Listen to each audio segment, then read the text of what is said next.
Hi అండి అందరికీ. ఇక్కడ మనం చిక్కుడుకాయ టమాటా కూర వండుకుందాం. చిక్కుడుకాయ టమాటా కూరకి ముందుగా 5 కోడిగుడ్లు తీసుకొని వాటర్ పట్టుకొని దానిలో 5 కోడిగుడ్లు వేసి కొంచెం ఉప్పు నిమ్మ చెక్క పిండుకొని బాగా ఉడకబెట్టుకోవాలి. అవి ఉడకబెట్టుకొని పక్కన పెట్టుకొని మనం చిక్కుడుకాయలు ముందే ఒలుసుకొని అవి కూడా ఉడికించుకొని పక్కన ఉంచుకోవాలి. ఇక్కడ టమాటాలు ఉల్లిపాయలు సన్నగా తరిగి పెట్టుకోవాలా. ఇక్కడ గుడ్లు బాగా బాయిల్ అవుతున్నాయి. గుడ్లు బాగా ఉడకనివ్వాలి. అట్లా ఉడికిన తర్వాత తీసి పక్కన దించేసుకోవచ్చు.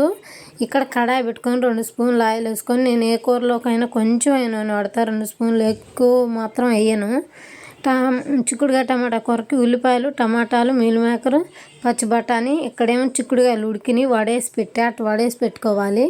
ఇవన్నీ సిద్ధం చేసి ఉంచుకుంటే తక్కువ టైంలో సింపుల్గా కూర అనేది ఏ కూర అయినా కానీ ముందే కోసించుకుంటే తొందరగా అయిపోతుంది, సింపుల్గా అయిపోతుంది. 5 నిమిషాలలో వండేసి పక్కన పెట్టేయచ్చు. ఇక్కడ ఆయిల్ వేడెక్కనిచ్చి ముందుగా కోసి పెట్టుకుని ఉల్లిపాయలు వేసుకోవాలి. ఉల్లిపాయలు వేసుకొని కొద్దిగా అల్లం వెల్లుల్లి పేస్ట్ వేసుకోవాలి. అల్లం వెల్లుల్లి పేస్ట్ వేసుకొని అది పచ్చివాసన పోయిందాక ఉల్లిపాయలు బ్రౌన్ కలర్కి వచ్చిన దాకా వేయించుకోవాలి. కలర్ చేంజ్ అయిన దాకా బాగా వేయించుకోవాలి. అలా తిప్పుతూ వేయించుకుంటూ ఉండాలి. ఉల్లిపాయలు బాగా ఆగనివ్వాలి. అట్నే అన్నీ మనం ముందే కోసి పెట్టుకోవాలి. అట్లా అవి వేగిన తర్వాత టమాటాలు వేసుకోవాలి. ఉల్లిపాయలు కొద్ది కలర్ చేంజ్ అవ్వగానే అల్లం వెల్లుల్లి పేస్ట్ పచ్చివాసన పోయిందాక వేయించుకొని తర్వాత టమాటాలు వేసుకోవాలి. టమాటాలు కూడా కలుపుకోవాలి. బాగా కొద్దిగా ఉడకబట్టిన దాకా టమాటాలు కూడా మగ్గనివ్వాలి. అట్లా తర్వాత మీల్ మేకరు, పచ్చి బఠానీ అన్నీ వేసుకొని కలుపుకోవాలి. ముందుగానే దానిలో కొద్దిగా పసుపు ఉప్పు కూడా వేసుకోవాలి. పచ్చి బఠానీ, మీల్ మేకర్ అవి వేసి టమాటాలలో కొద్దిగా ఉప్పు పసుపు వేసి ఒకసారి కలిపి మూత పెట్టి ఒక 5 నిమిషాల నుంచి తీస్తే ఇలా వచ్చేసిద్ది.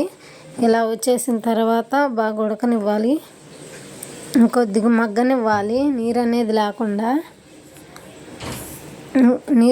లేకుండా మగ్గనిచ్చి మనం తర్వాత కొద్దిగా కారం వేసుకోవాలి.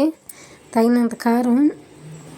నేను చిన్న స్పూన్ పెట్టుకున్న కారంలో, అందుకని చెప్పి నేను 2 స్పూన్లు కారం వేసుకుంటాను. మా కారం కూడా మంట కారం, అందుకని నేను 2 స్పూన్లు కారం వేస్తాను. ఇక్కడ కొద్దిగా చికెన్ మసాలా, కొద్దిగా ధనియాల పొడి, గరం మసాలా, కొబ్బరి పొడి అన్నీ వేసుకున్నా. ధనియాలు నేను వేయించి ఇంట్లోనే పొడి చేసి పెట్టుకున్నా. కొబ్బరి కోసి పొడి చేసి పెట్టి డబ్బాలకి ఇంట్లోనే తయారు చేసుకొని డబ్బాలకు పోసి పెట్టుకుంటా. నేను ఏ కూరలలోనే ఏ మసాలానైనా ఇంట్లోనే తయారు చేసి ఉంచుకుంటా. అప్పుడు ఇంట్లో తయారు చేసింది అయితే బాగుంటుంది. కూర కూడా టేస్ట్ వస్తుంది ఏ కూరలో వేసుకున్నా కానీ సరే. ఇక్కడ టమాటాలన్నీ మగ్గిపోయినాయి. కారం వేసి కలుపుకున్నాం కదా, మనం ముందుగా తయారు చేసుకున్న ముందుగా ఒలిసి ఉడకబెట్టి పక్కన పెట్టుకున్న చిక్కుడుకాయలను వేసి ఇప్పుడు కలుపుకోవాలి. ఆ నీరంతా చిక్కుడుకాయలు పీల్చేసుకొని డ్రై అయిపోతాయి. కొద్దిసేపు మగ్గనిచ్చి మనం వాటర్ యాడ్ చేసుకోవాలి. అప్పుడు మీల్ మేకరు, పచ్చి బఠానీ, చిక్కుడుకాయలు సూపర్ టేస్ట్గా ఉంటాయి. అయితే మంచి బలం కూడా, పిల్లలకైనా పెద్దోళ్ళకైనా కానీ ఇలా వండుకున్నారంటే అన్ని విటమిన్స్, పోషకాలు అన్నీ ఉంటాయి. బలం కూడా. ఇలా ట్రై చేయండి ఒకసారి. సూపర్ ఉంటుంది. కూర కూడా సూపర్ టేస్ట్ ఉంటుంది. బాగా ఉడుకుతుంది.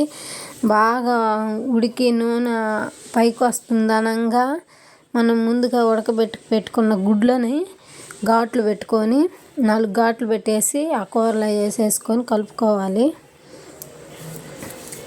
సూపర్ ఉంటుంది. చిక్కుడుకాయ, మీల్ మేకర్, పచ్చి బఠానీ, టమాటాలు, కోడిగుడ్లు సూపర్ టేస్ట్ ఉంటాయి. సూపర్ ఉంటుంది కూర మాత్రం.